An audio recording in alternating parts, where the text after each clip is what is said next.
Every year, thousands of medical devices are approved for use in people with very little, sometimes no, human testing. As the KVUE Defenders uncovered, a process created back in the 1970s to help encourage innovation is now how 70% of medical devices get approved. Investigator Terry Gruca shows us how the approval process works and why some say it no longer does. It's just mind-blowing. It's really upsetting. Frances Scott spends a lot of time each day connecting with other people online. I know there are a lot of victims out there because they're calling me. It's been like this for so many years. She shared her story with the KVUE Defenders after suffering for years from metal poisoning following a double hip replacement.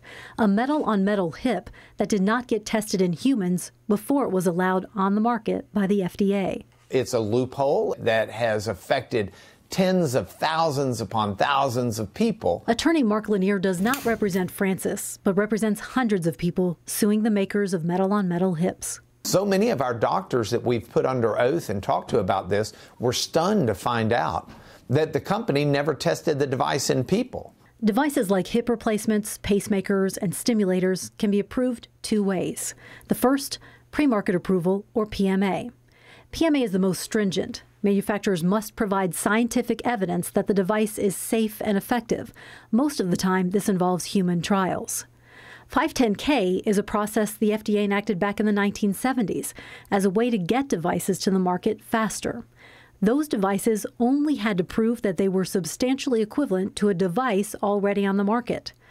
The problem, as the New England Journal of Medicine pointed out in 2013, some of the comparable devices had been voluntarily recalled. The problem is the companies figured out how to exploit that as what the New England Journal of Medicine called a loophole. In the last 5 years, 70% of the medical devices approved in the U.S.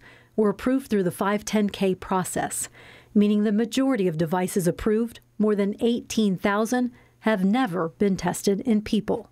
This whole thing really sickens me. We need to demand accountability. Congressman Lloyd Doggett plans to push for a medical device registry. We need legislation to mandate a registry.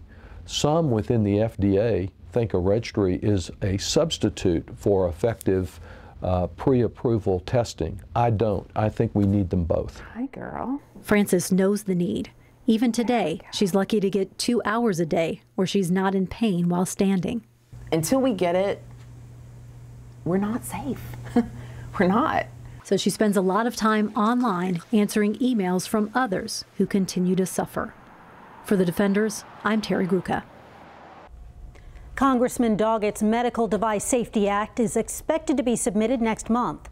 The FDA has made some changes to the 510K process, requiring manufacturers of devices like metal-on-metal hips and even breast implants and mesh to show scientific proof that their products are safe, but only after thousands of people reported injuries.